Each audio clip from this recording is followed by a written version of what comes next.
Coach Johnson, welcome to LSU, and you touched down here in Baton Rouge and immediately got to spend some time with legendary Skip Bertman and Paul Mainieri. What were some of the takeaways from those moments as the torch was passed to you and now your time here as the head coach of LSU baseball? Yeah, thank you, Emily. It's awesome to be here. And my takeaway was this is the pinnacle of college baseball.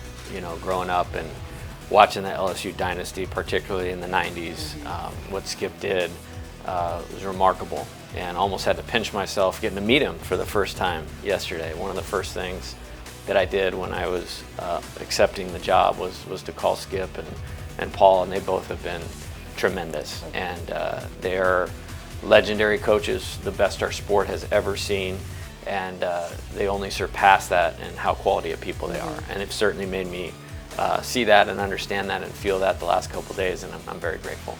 You face some elite talent in the Pac-12, but now coming over here into the SEC, there's been at least one SEC team in the finals of the College World Series in the 12 out of the last 13 seasons. So from the recruiting trail to the field, what is the excitement level of being able to put on the LSU baseball uniform and compete at the highest level in college baseball? Use the word compete, and the other word I use is challenge. It's the ultimate challenge at the ultimate place, and that's what has me excited the most. And I'm so excited to play against the best programs, to play against the best coaches, to recruit the best players. And what we'll get, what our fans will get on a daily basis, is a team of great fundamentals, of a high level of competitiveness and high level character. And I think those three things on a daily basis over a long period of time on the recruiting trail, on the field, I think our fans will come to appreciate the brand of baseball that we play and the program that we are. Scott Woodward praised you for your team's success at the plate, and your Arizona team led the nation in hits this year and was #1 in basically every hitting category that there was. So can you tell me a little bit about the motto of it's a ball or it's a line drive? Yeah, so it's something I say to the players all the time, and that team put together and made some shirts that we wore during the College World Series. And what excites me is when LSU was the elite program in college baseball during the 1990s, what you heard about was offense and the gorilla ball area and all the legendary home runs that guys hit in Omaha during the College World Series. And so we've tried to create a blueprint to be able to score runs, to win differently than just the old motto of pitching and defense. And those elements have to be strong for you to win a national championship. But in some ways, we were mirroring those teams in the 90s that Skip had here. And so to be able to potentially bring that back with some of the talent that's on the roster right now with this blueprint, I think it's going to be very exciting. And I'm really, really eager to get to work with the players and start implementing how we get there.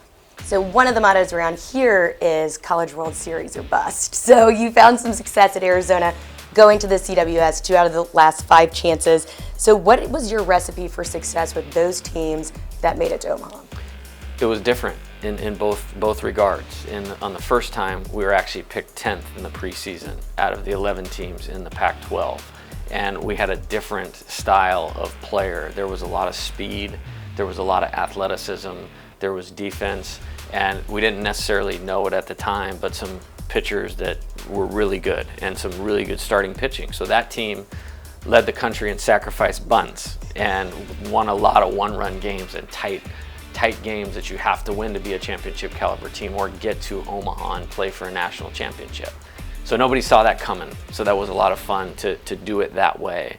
And then 5 years later, we were a preseason top 10 team. People knew that we were going to be good. They knew we had a very balanced, dynamic, and explosive lineup. And so what I'm proud of this team was it was a wire-to-wire, very consistent group and whatnot. So I think it's important to be able to win a lot of different ways. And what I learned is within your team, you have to figure out a way to put players in position to be successful.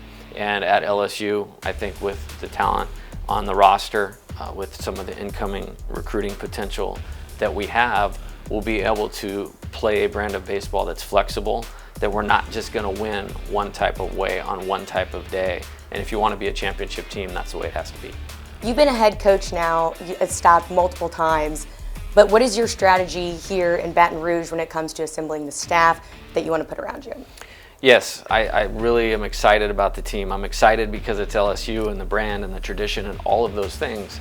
But I'm also really excited about the players that are on the roster. And the goal is to get those players to be the best they possibly can be and find a different gear, a different level in terms of their development. So the immediate staff decisions are going to be based on what do we need now for 2022 LSU baseball. And those same people that are the right fit for that will also be the right fit for moving our program forward and being a contender year in and year out, where they're built in hard work, they're built in discipline, great recruiters, great developers of players, and I think our team is going to be really excited to work with them. I know you've already met with the team via Zoom and you've had some meetings like that, which is a little different than being able to be in person, but what's your message to them right now, especially when you're able to get them back in the locker room and back here in town? Yeah, I think right now it's more settling them into logistics. There's a lot of questions when you go through a coaching transition, and the first one is, I'm available. I'm your coach. It doesn't matter how you were recruited, who recruited you.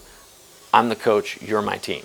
And with that, I want them to feel the support of, I'm here to do two things: get back to Omaha, win a national championship, but how we do that is really important. And if we do that the right way, a lot of the players are going to realize their individual dream of being a major league player someday.